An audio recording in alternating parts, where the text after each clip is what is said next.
The Technic C. Jorge School atau THS yang kini kita kenal sebagai Institut Teknologi Bandung. Kemudian yang pertama adalah kita bahas satu persatu dengan singkat. Yang pertama ILS setara dengan pendidikan dasar. Ya, jelas.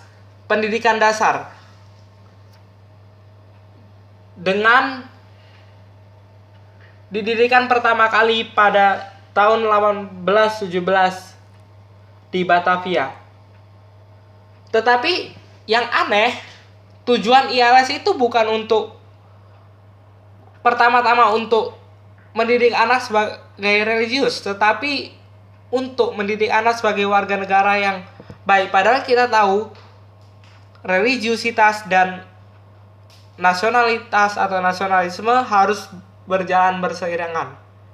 Kemudian kurikulumnya ada bahasa Belanda tentu, membaca, menulis, berhitung, ilmu bumi, sejarah, dan pelajaran lain seperti ilmu alam, dasar-dasar bahasa Prancis, Jerman, bahasa Inggris, dan matematika. Selanjutnya kita akan membahas tentang Hollands Island School atau HIS. Sama dengan ELS, HIS ini adalah pendidikan dengan tingkat sekolah dasar. Tetapi apa sih yang membedakan HIS dengan ELS?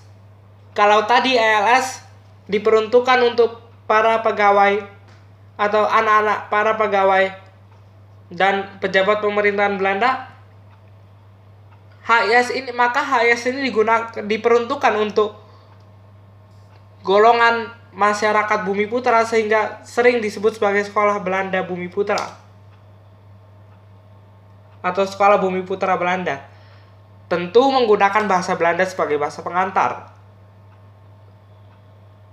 Pada tahun 1940 jumlah sekolah dari HIS ini meningkat pesat menjadi 285 atau meningkat 145 dari sebelumnya. Yang hanya 140 diikuti dengan jumlah siswa yang meningkat yaitu sebanyak 72.514 orang. Selanjutnya adalah MIR, Ugrebedet Larger on Dewich atau MULO. Pendidikan ini setara dengan SMP atau sekolah menengah pertama. Arti dari sekolah ini yaitu pendidikan yang semakin luas, walaupun sebenarnya tidak juga. Kenyataannya berbalik dengan itu. Kemudian pada tahun 1930-an jumlah murid Bumi Putra di MULO ialah 7.768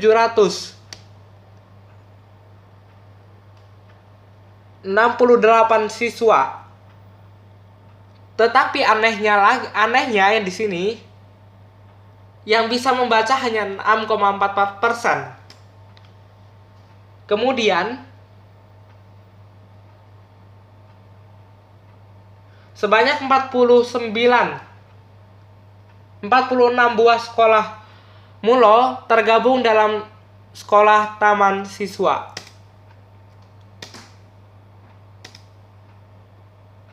Selanjutnya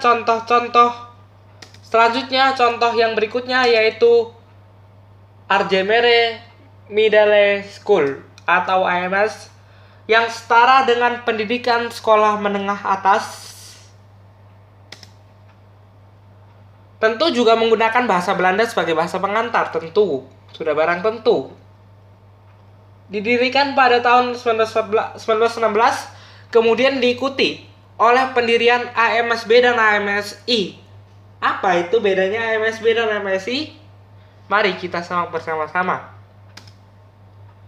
AMSB adalah penjurusan MIPA atau dalam bahasa Belandanya Wiskunde Natuurkunde. Sedangkan AMSI adalah penjurusan sastra klasik barat dengan bahasa Belanda namanya Westerns Klassieke Letterns. Kemudian guru-guru di AMS ini merupakan lulusan dari universitas-universitas perguruan tinggi yang didirikan oleh Belanda sendiri.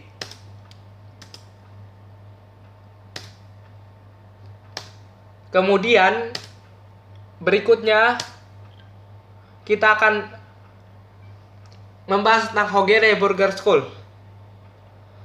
Nah, Hogeschool Burger School ini adalah pendidikan setara atau pendidikan gabungan antara SMP dan SMA. Tetapi yang membedakan dengan MULO ataupun AMS, kalau di MULO dan AMS kita menempuhnya 6 tahun, di HBS ini hanya 5 tahun. Kemudian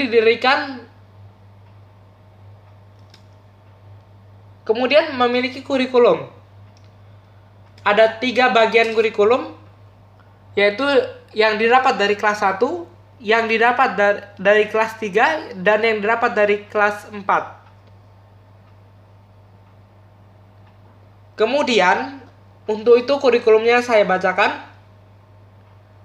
Kelas 1 sampai kelas 3, berhitung, aljabar, matematika, botani, biologi, sejarah, geografi, bahasa Belanda, bahasa Inggris, bahasa Prancis, bahasa Jerman, menggambar, tangan, dan olahraga yang dianggap sebagai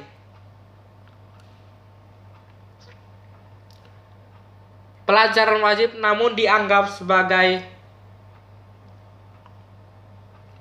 ekstrakurikuler. Kalau zaman sekarang ini kita tahulah seperti pramuka.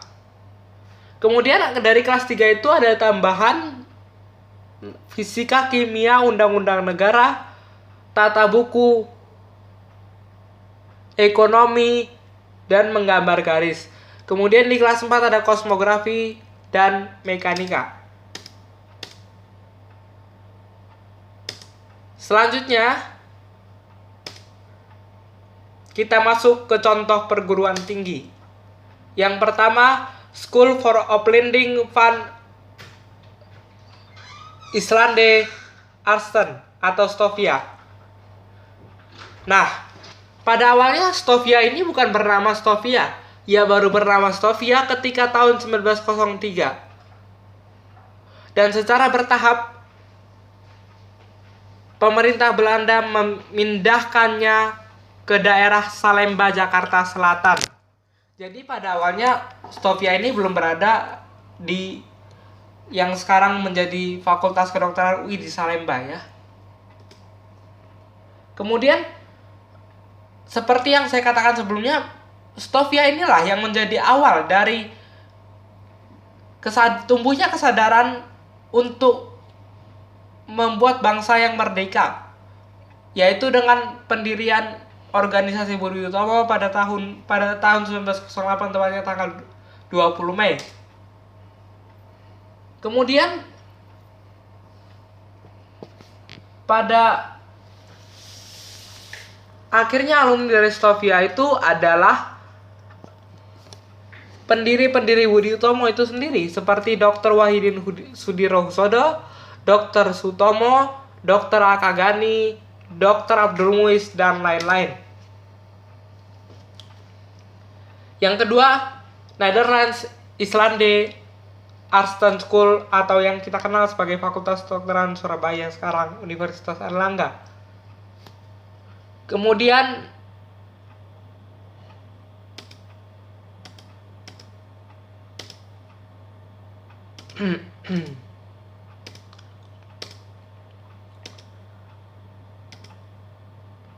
Sekolah ini didirikan di Surabaya. Jadi kalau Stovia di Jakarta, maka ada Netherlands Islande Arts School di Surabaya. Kemudian alumnusnya sering disebut sebagai dokter Jawa. Ini opini saya saja karena mungkin mereka menyebutnya sebagai dokter Jawa karena sekolah ini berada di Pulau Jawa atau di Surabaya yang merupakan Jawa Timur, yang kebanyakan orangnya adalah suku Jawa. Kemudian fokus di NIAS ini ternyata bukan pada teori-teori yang sangat mendalam, tetapi teori-teori dasar dan praktik-praktik yang praktis. Tentu ada tujuannya dibuat demikian, karena diharapkan mereka itu langsung terjun kepada masyarakat dan melayani dan menjaga kesehatan masyarakat. Kemudian ditutup pada tahun 1951 oleh Jepang. Tetapi pada tahun 1954, Insinyur Soekarno mengesahkannya atau meresmikannya sebagai Fakultas Kedokteran Airlangga.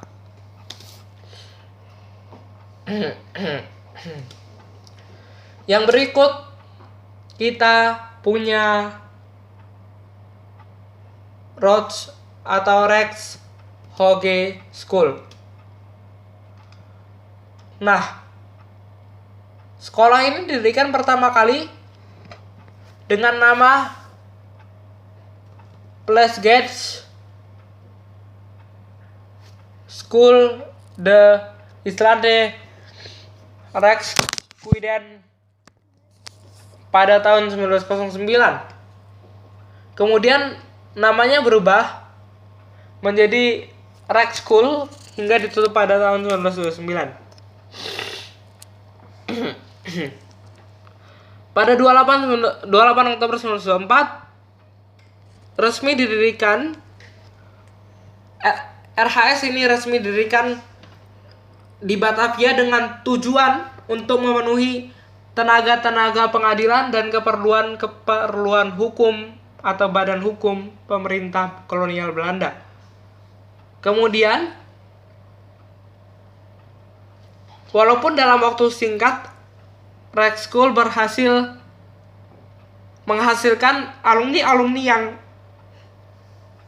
diakui kualitasnya oleh dunia.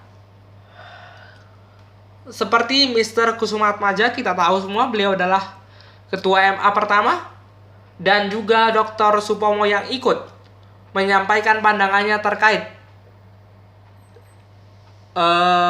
dasar negara pada sidang BPUPKI. Kemudian sampai saat ini seperti yang saya singgung, menjadi Fakultas Hukum Universitas Indonesia. Lanjut kita ke yang terakhir, yaitu ada The Technische Hogere School atau THS. THS ini sekarang kita kenal sebagai Institut Teknologi Bandung. Tetapi yang menarik dan mengejutkan bagi saya, THS ini didirikan sebenarnya atas inisiatif swasta dan baru diambil alih oleh pemerintah Belanda pada 1924, tepatnya 15 Oktober 1924. Kemudian, sebenarnya tujuan awal dari THS ini ialah hanya untuk mencetak insinyur-insinyur. Namun, barulah pada tahun 1924 didirikan diploma teknik pertama di THS, dan seperti yang saya singgung, THS ini sekarang menjadi Institut Teknologi Bandung. Kemudian, apa sih penyimpangan-penyimpangan yang dilakukan? Karena kita tahu banyak sekali penyimpangan yang dilakukan dalam kebijakan politik etis ini. Kita akan bahas satu persatu. Yang pertama di bidang irigasi. Di bidang ini irigasi tidak digunakan